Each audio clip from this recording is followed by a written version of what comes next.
Eh bien, salut à tous, j'espère que vous allez bien. Moi, ça va nickel, et aujourd'hui, on va parler d'une énorme théorie.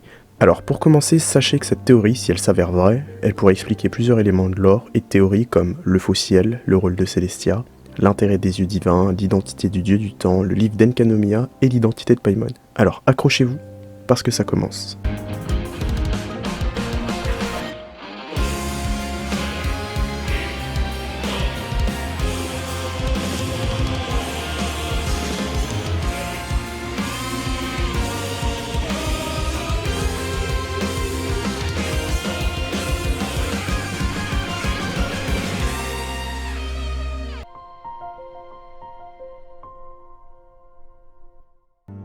On va commencer par le commencement, donc on va parler de Phanès.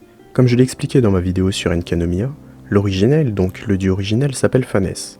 Il est à l'origine du monde que nous connaissons, il est à l'origine de la création de 4 ombres de lumière, dont une connue sous le nom de Istaroth, la déesse du temps. Avec leur aide, il a éliminé les anciens monarques qui régnaient et a ensuite créé le ciel, la terre, la faune, la flore et les humains. Phanès a créé une civilisation pérenne où les humains vivaient en harmonie, mais un jour, la nation du feu décida de passer à la... Ah merde, c'est une... mauvais script. Mais un jour, un souverain divin inconnu, donc un dieu que personne ne connaît, est sorti de nulle part et a déclaré la guerre à Phanès. Suite à ça, une partie du peuple de Phanès a été emprisonnée sous terre, menant à la création d'Enkanomiya. Il est dit dans le livre de Byakuya-Koku que Phanès a probablement gagné cette guerre contre le souverain divin. Et j'insiste sur le probablement, car cela signifie qu'il n'y a aucune certitude de sa victoire. À la fin de cette guerre, le peuple de Byakuya-Koku est malheureusement resté coincé sous terre car en essayant de remonter à la surface, il a été bloqué par une force inconnue. Le peuple a donc interprété cela comme un bannissement de Phanès. Mais là, il y a quelque chose qui cloche. Phanès, l'original, avait énormément d'amour pour son peuple et son but était que les humains soient toujours heureux. Pensez-vous vraiment qu'un dieu aussi bienveillant ait du jour au lendemain changé ses idéaux et ses valeurs? Car abandonner une partie de son peuple au fond de la mer n'aurait rien contribué à leur propre bonheur. Donc maintenant, imaginez que suite à cette guerre, Phanès est en réalité perdu. Si Phanès était actuellement en train de régner depuis Célestia, ce serait donc lui le dieu ultime de Teyvat, celui qui choisit, celui qui donne les ordres. Alors lui, qui aime autant les humains, pourquoi aurait-il détruit Khaenri'ah? Pourquoi aurait-il détruit Tsurumi, Salvin d'Agnir et j'en passe? Pourquoi aurait-il orchestré la guerre des Archons? C'est pas logique. À moins que depuis des millénaires, ce soit quelqu'un d'autre qui règne à sa place depuis les cieux. Mais alors qui? Eh bien tout simplement le souverain divin inconnu ayant déclaré la guerre à Phanès. Il aurait gagné contre lui, et aurait donc imposé ses propres règles à l'humanité. Je rappelle que plusieurs civilisations ont été anéanties par Célestia. Sous quel prétexte? Parce qu'elles en savaient trop. Le peuple d'Enkanomiya, qui vivait aux côtés de Phanès au tout début, aurait tout de suite compris la supercherie, ils ont donc été condamnés à rester sous la mer. Salvin d'Agnir, qui était en contact direct avec Célestia, a été détruit quand ils ont compris que Célestia ne se souciait pas d'eux. L'île de Tsurumi était habitée par une ancienne civilisation, d'où la présence de fresques souterraines, mettant en scène les messagers de Célestia. Par la suite, cette même île, donc de Tsurumi, a été noyée dans le brouillard par Célestia, et l'ancienne civilisation a disparu. Khaenri'ah a été une civilisation au moins aussi vieille qu'Enkanomiya, car je rappelle que des résidents de Khaenri'ah ont été envoyés avec un gardien des ruines à Enkanomiya pour trouver un livre racontant la vérité sur Célestia. Et Khaenri'ah n'a pas réussi à mettre la main dessus. Par contre, il y a 500 ans, cette civilisation a été détruite par Célestia au nom des principes célestes de l'ordre divin. Je pense tout simplement que Khaenri'ah en savait trop, et que pour Célestia, cette civilisation devait disparaître, tout comme les précédentes. Je ne pense pas que cela soit dû à leur avancée technologique grandissante, car les avancements technologiques et scientifiques ne se font pas du jour au lendemain mais sur le long terme, et que Khaenri'ah possédait déjà les gardiens des ruines, un certain bijou de technologie, à l'époque de Byakuya-Koku. Sans parler d'Orobashi qui a été tué sur ordre de Célestia pour avoir lu le livre expliquant que Célestia ne venait pas de ce monde.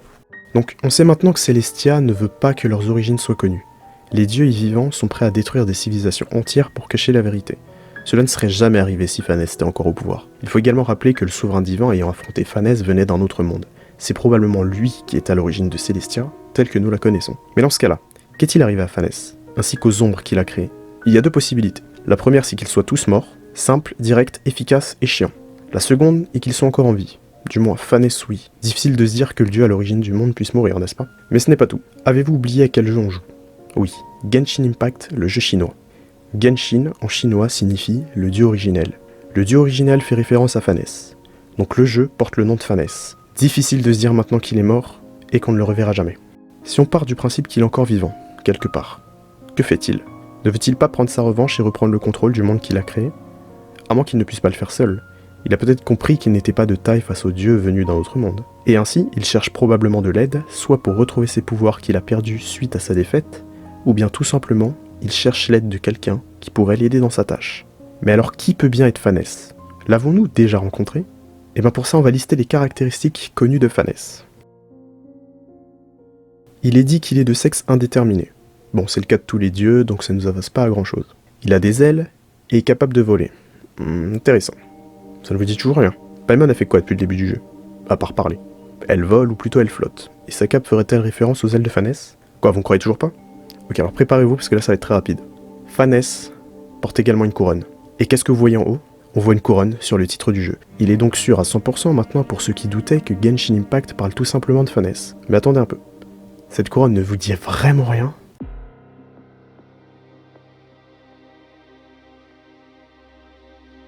Bah alors Paimon, tu nous caches des choses? Donc, le titre du jeu porte cette couronne. Le dieu originel porte donc cette couronne. Et Paimon porte cette même couronne. Vous voyez maintenant où je veux en venir. Paimon est l'originel. Paimon est Phanès. Paimon a créé le monde.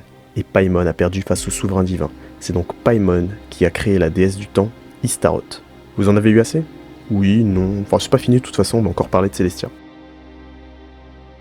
Donc Célestia, la demeure des dieux, l'île dans le ciel de Teyvat, cet endroit si énigmatique qui nous fait nous poser autant de questions. Savez-vous que la Célestia visible depuis le jeu est une image PNG collée sur le ciel? Autrement dit, c'est une image immobile avec l'arrière-plan supprimé. Eh bien c'est le cas. Cette image est juste inclinée différemment en fonction de l'endroit où vous la regardez. Cette image PNG fait donc que le soleil et la lune passent devant Célestia et non derrière. Ce n'est pas un oubli, c'est intentionnel, je préfère le dire, pour les sceptiques. Genshin est un jeu en développement depuis des années, les références et les inspirations sont nombreuses et les développeurs ont pris le temps de changer l'inclinaison de l'image de Célestia en fonction de la géographie. Ils auraient très bien pu modéliser l'île entièrement, mais ce n'est pas le cas. Où est-ce que je veux en venir? C'est simple. À partir de maintenant, il reste deux possibilités. La première, c'est que Célestia n'est pas dans le ciel, mais dans l'espace. Et pour illustrer ma pensée, il faut parler des inspirations historiques, culturelles et religieuses de Genshin Impact. Dans le gnosticisme, au-dessus des 8 cieux, donc monde, présidé par les 8 dieux, se trouve l'Ogdoad, une région super céleste que les mortels aspirent à atteindre à l'aide d'un gnosis. Le concept d'Ogdoad apparaît aussi dans le système métaphysique du gnosticisme de Valentin. Il représente plus ou moins la somme des 8 sphères célestes concentriques qui sont au-dessus du monde terrestre et en dessous du plérum. Dans le désordre, celle de la Lune, du Soleil, de Mercure, de Vénus, de Mars, de Jupiter, de Saturne et des étoiles fixes. À chacune de ces sphères est associé un ange, qui est tout aussi bien part de l'Ogdoad. Valentin associe également à chaque Ogdoad un concept divin ou éon qui sont respectivement le propère ou la profondeur, la pensée ou le silence, l'intellect, la vérité, le verbe, la vie, l'homme et l'église. Ces éons vont par paire ou syzygie dans l'ordre où elles sont listées, et chaque paire engendre la suivante. Célestia et ses dieux peuvent également être inspirés par le démiurge qui, dans les croyances gnostiques, a façonné et entretient l'univers matériel. Il a créé les 7 cieux et a créé les 7 archons pour régner sur eux. Le démiurge lui-même est le fils de Sophia, l'un des aspects du plérum, mais ignore une existence encore plus élevée et en est donc venu à se croire le seul et unique dieu. Dans certaines croyances gnostiques, le démiurge est une figure antagoniste qui cherche à empêcher les mortels de quitter l'univers matériel et de monter à l'Ogdoad via le gnosis. On comprend donc que Célestia n'est pas la région suprême, car il y en a une autre encore au-dessus, et il s'agit de l'Ogdoad. Cette Ogdoad se situe au-dessus de Célestia. Donc en prenant en compte ceci, il paraît improbable que Célestia soit dans l'espace. Plus loin que la Lune, car je rappelle, dans le jeu, la Lune passe devant Célestia et non pas derrière. Si une région devait se situer aussi haut dans le ciel, voire même dans l'espace, il s'agirait de l'Ogdoad. D'ailleurs, la première scène du jeu se déroule probablement dans l'Ogdoad et non pas à Célestia. On voit la transition entre le ciel et l'espace, et le décor ne rappelle pas vraiment Célestia. Je rappelle que Célestia ne possède que 2 grandes structures, alors que dans cette scène, il y a des tours un peu partout. Il ne s'agit donc pas de Célestia. D'ailleurs, dans l'écran titre, on peut voir la Lune, elle est donc au-dessus de l'endroit représenté. Ce n'est donc clairement pas Célestia. Célestia n'est donc pas dans l'espace, donc la première possibilité n'est pas possible. La deuxième possibilité est que le panorama visible dans le ciel de Teyvat est entièrement faux. Tiens, ça me rappelle quelque chose ça. Scaramouche nous a dit que le ciel est faux, qu'il s'agit d'un canular. Eh bien, il a très certainement raison. Célestia n'existe pas. Du moins, l'île céleste n'existe pas. C'est juste une image rémanente qui a été mise en place par une entité inconnue. Nous savons maintenant, grâce au livre de Byakuya-Kuku, que Teyvat est situé sur une planète avec un soleil et une lune. Pourtant, il n'y a ni cycle solaire, ni cycle lunaire. Tout ce qu'il se passe avec les astres semble être une immense fraude. Alors pourquoi les gens ne posent pas de questions? Eh bien tout simplement parce qu'ils n'ont connu que ça. Mais alors pourquoi s'embêter à créer un fossile avec une fossile? Quel est l'intérêt de faire tout ça? Eh bien la réponse se trouve plutôt dans la vidéo. Le nouveau souverain divin ayant pris la place de Phanès ne veut pas que la vérité éclate. C'est pour cette raison qu'il détruit toutes les civilisations qui sont au courant de la vérité. Et pour préserver la supercherie, il faut que tout, absolument tout, soit caché. La guerre entre le dieu créateur et les souverains divins a forcément laissé énormément de séquelles au monde de Teyvat. Or si ces séquelles étaient encore visibles, il serait légitime de se poser des questions. En conséquence, si le dieu ayant gagné contre Phanès a créé un filtre visuel céleste en reprenant les éléments de décor présents à l'époque de Phanès, et en supprimant de l'histoire tout ce qui se rapporte à cette guerre, c'est pour cette raison que la déesse du temps Istaroth a été supprimée de l'histoire, ainsi que les 3 ombres supplémentaires de Phanès. Mais la seule chose qui me chiffonne est que la déesse du temps travaillait aux côtés de Barbatos il y a moins de 2000 ans, et que son existence a été effacée bien après sa création par Phanès. Serait-il possible qu'elle soit toujours en vie, mais que les événements dans lesquels elle est intervenue aient poussé le souverain divin à l'effacer de toute mémoire par la suite? Maintenant qu'on a parlé de tout ça, on peut finir en parlant des yeux divins. Les yeux divins sont selon moi une création du souverain pour garder un œil sur la population de Teyvat, mais pas sur n'importe qui, sur les individus exprimant des doutes vis-à-vis des dieux. Avez-vous remarqué que les possesseurs d'œil divin n'étaient pas des gens qui en voulaient vraiment un à la base? Actuellement, aucun personnage connu possédant un œil divin en voulait réellement un. Ils expriment pour la plupart une certaine nonchalance vis-à-vis de l'objet, et tous ceux qui en veulent un à tout prix n'en reçoivent jamais. Parce que les individus qui ne vivent que pour prouver leur valeur aux dieux ne sont pas une menace pour l'ordre actuel des choses, alors que les sceptiques représentent un réel danger pour le règne du souverain. Si l'œil divin est un moyen justement de garder un œil sur un individu, cela signifierait qu'il n'est plus possible d'agir dans l'ombre envers les dieux à partir de ce moment-là. Et si Phanès, après sa défaite, attendait tout simplement la venue d'un être, n'appartenant pas à ce monde, donc inéligible à l'obtention d'un œil divin, dans le but de faire tomber le règne du souverain, mais existe-t-il au moins un personnage dans le jeu capable de cet exploit? Et bien voilà, c'est tout pour cette théorie, j'espère qu'elle vous aura plu. Si jamais c'est le cas, n'hésitez pas à laisser un like et à vous abonner à la chaîne si ce n'est pas déjà fait. Je vous invite à mettre en commentaire ce que vous en avez pensé et si vous également vous avez d'autres théories en rapport avec justement l'originel. Je rappelle qu'en description, il y a mon Discord et ma chaîne Twitch pour ceux qui sont intéressés. On se retrouve dans quelques jours pour la prochaine vidéo. En attendant, portez-vous bien, à la prochaine. Tchuss!